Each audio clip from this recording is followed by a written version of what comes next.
Buenas. En esta ocasión, un cuento de la escritora argentina Mariana Enríquez. Los peligros de fumar en la cama. ¿Era una mariposa nocturna o una polilla? Nunca había podido distinguirlas, pero algo era seguro. Las mariposas de la noche se hacían polvo entre los dedos, como si no tuvieran órganos ni sangre, casi como la ceniza quieta del cigarrillo en el cenicero cuando se la tocaba apenas. No daba asco matarlas y se las podía dejar en el piso, porque a los pocos días se desintegraban. Otra cosa, no era cierto que se quemaran automáticamente cuando se acercaban al calor. Alguien le había dicho que era así. Se incendiaban ni bien rozaban la luz caliente, pero ella las veía golpearse una y otra vez contra la lamparita, como si disfrutaran de los impactos y salir ilesas.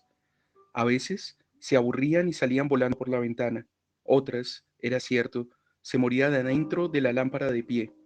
Se cansaban o a lo mejor se daban por vencidas o les llegaba la hora. Como fuera, se quemaban de a poco, aleteaban golpeando la pantalla hasta que se quedaban quietas. A veces se levantaba en medio de la noche a vaciar la pantalla de mariposas, polillas, muertas, cuando el olor a quemado le hacía arder la nariz y no la dejaba dormir. Rara vez se acordaba de apagar la luz antes de irse a la cama, pero una noche, de principios de la primavera, la había despertado otro tipo de olor a quemado. Envuelta en la manta gris de viaje que usaba cuando hacía un poco de frío, revisó la cocina por si había dejado algo sobre la hornalla prendida. No venía de ahí, tampoco de las polillas. Esa noche había apagado la lámpara. El olor tampoco llegaba desde el pasillo del edificio. Levantó la persiana. Afuera había humo y llovía. Algo se incendiaba bajo la lluvia y se escuchaba la sirena de los bomberos y el rumor de algunos vecinos en la calle, despiertos en la madrugada, seguramente con impermeables sobre el pijama. A uno, un hombre con voz cascada, que se le escuchaba decir: «Pobre mujer». El fuego estaba lejos y Paula volvió a la cama. Después supo por el siempre informado portero que se había tratado de un incendio en el quinto piso de un edificio que quedaba a la vuelta. Había una muerta, una mujer paralítica, postrada, que se había dormido en la cama con el cigarrillo encendido entre los dedos. La hija, que la cuidaba, y que era bastante mayor también, de unos 60 años, se había dado cuenta tarde, cuando la despertó el humo, la tos, el ahogo, y no pudo salvarla. Pobre mujer. «Es un vicio maldito», dijo el portero, y agregó que la mujer fumaba mucho y no salía nunca. Paula quiso decirle: «¿Y usted cómo sabe que la señora fumaba tanto si me acaba de decir que no salía nunca? ¿Cuándo la veía fumar entonces, eh?». Pero se cayó la boca porque era imposible discutir con el portero y porque estaba empezando a imaginarse que la señora del quinto piso debía haber visto llamas subir desde los pies, y como no sentía nada en las piernas, debió haber dejado que la manta se incendiara, y seguramente habría pensado: ¿por qué no dejar que el fuego continuara e hiciera su trabajo? Debía ser doloroso, pero ¿cuánto podía tardar antes de que una mujer como ella, vieja y que los pulmones agotados, se desmayara? Qué alivio para la hija, además. El portero la devolvió al paliar y le arrancó de ese mundo vagamente tranquilizador de ancianas quemadas para avisarle que durante la semana un muchacho iba a pasar a fumigar los departamentos. Paula le dijo que bueno, y después pensó que si escuchaba el timbre le iba a abrir la puerta al fumigador, aunque en su departamento no había tantos bichos, salvo las mariposas polillas, y estaba segura de que el veneno no las iba a matar, porque no vivían ahí, venían de la calle. En su casa no vivía nada, ni las plantas, que se habían muerto prolígicamente en los últimos meses, una detrás de otra, sin superponerse. En el departamento solamente vivía ella. Despidió al portero y se fue directo a la cama. Las sábanas estaban impregnadas del olor a milanesas de pollo. Había hecho dos al horno la noche anterior y había sido muy difícil sacarlas del freezer. La bolsa de nylon se había pegado al hielo. Tuvo que usar agua muy caliente, casi hirviendo, y se quemó las piernas desnudas con algunas gotas. Resultó un método inútil y trató de despegarlas con un cuchillo tramontina y se rió de ella entre las lágrimas de autocompasión, pensando que debía parecer una asesina serial, acuchillando la heladera, el brazo en alto y el cuchillo bajando como un picahielo. Finalmente arrancó las milanesas con las manos ya adormecidas de frío y las metió en el horno. Se quemaron un poco, pero además no estaban comestibles porque tenía otros sabores inmundos agregados. El horno perdía gas y ella jamás lo había limpiado en los 3 años que ya llevaba de alquiler. Así que no había podido comerlas y ahora tenía hambre y el departamento apestaba y el olor no la dejaba dormir y lo odiaba, tanto que tuvo que llorar.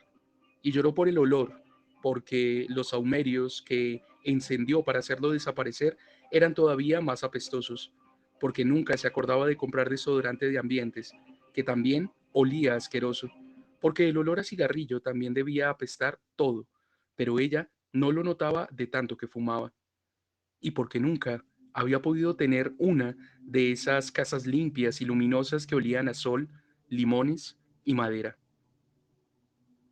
Hizo una carpa en la cama, levantando la manta con las rodillas y se tapó hasta la cabeza.